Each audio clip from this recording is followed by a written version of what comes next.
শেখ হাসিনার তৃতীয় মেয়াদে রেলমন্ত্রী ছিলেন নুরুল ইসলাম সুজন। ২০১৯ সালে দায়িত্ব গ্রহণের পর রেলকে দুর্নীতিমুক্ত করার ঘোষণা দিয়েছিলেন তিনি।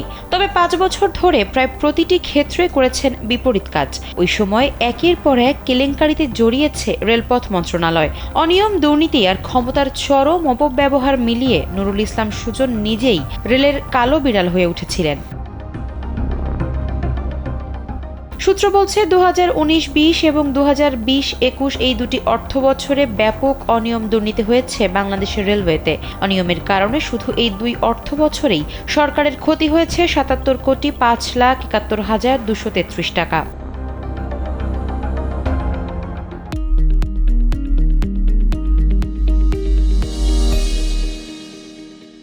রেলের বহরে যুক্ত হওয়া ১০টি মিটার গেজ লোকোমোটিভ কেনায় দুর্নীতি ও অনিয়মের কথা রেল ভবনে সবার মুখে মুখে।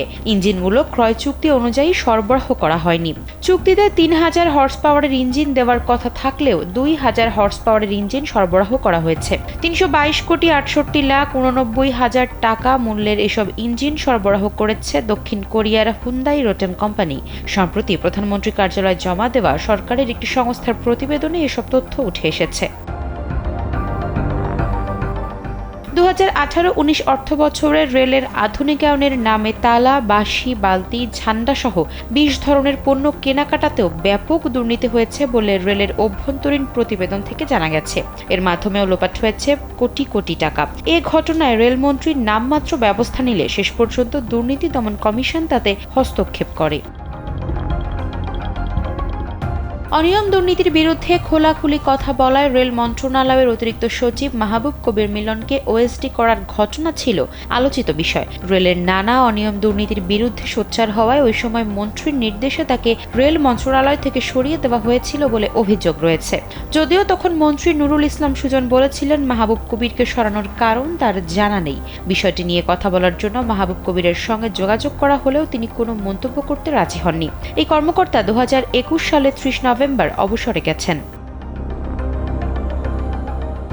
টেকসই উন্নয়নের লক্ষ্যে ২০১৩ সালে ২০ বছর মেয়াদী রেলওয়ে একটি মাস্টার প্ল্যান করে, যা ২০৩০ সাল পর্যন্ত অনুমোদিত।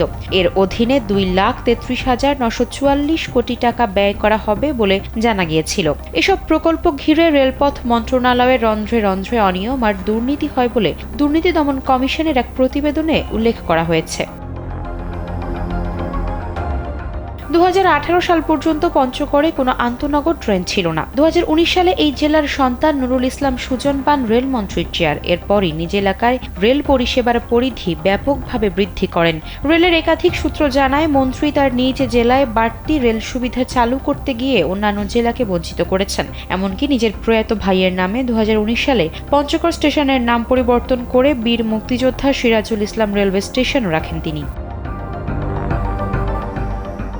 রেলমন্ত্রী নুরুল ইসলাম সুজন দায়িত্ব নেওয়ার ৩ বছরের মধ্যে ১১টি নতুন প্রকল্প হাতে নেওয়া হয়। এর মধ্যে তার মেয়াদকালে একটিও শেষ হয়নি। রেল মন্ত্রণালয় পরিচালনায় নুরুল ইসলাম সুজনের বিরুদ্ধে ওঠা এসব অভিযোগের বিষয়ে যোগাযোগ বিশেষজ্ঞ অধ্যাপক ডক্টর হাদিউজ্জামান কালবেলাকে জানান, যেসব বিষয় নিয়ে সাবেক রেলমন্ত্রী সুজনের বিরুদ্ধে অভিযোগ রয়েছে, স্বচ্ছতার জন্য সেসব বিষয় তদন্ত হতে পারে। আর তার রেখে যাওয়া ব্যর্থতা সফল করার দায়িত্ব বর্তমানে যারা মন্ত্রণালয়ের দায়িত্বে রয়েছেন তাদের। সার্বিক বিষয়ে নুরুল ইসলাম সুজনের বক্তব্য জানতে একাধিকবার সুপ্রিম কোর্ট ভবন ও হাতিরপুলের চেম্বারে গিয়েও তাকে পাওয়া যায়নি। ৫ আগস্টের পর তিনি চেম্বার করছেন না বলেও জানা গেছে। তার মোবাইল ফোনও বন্ধ পাওয়া গেছে। আফসারা নাজ, কালবেলা।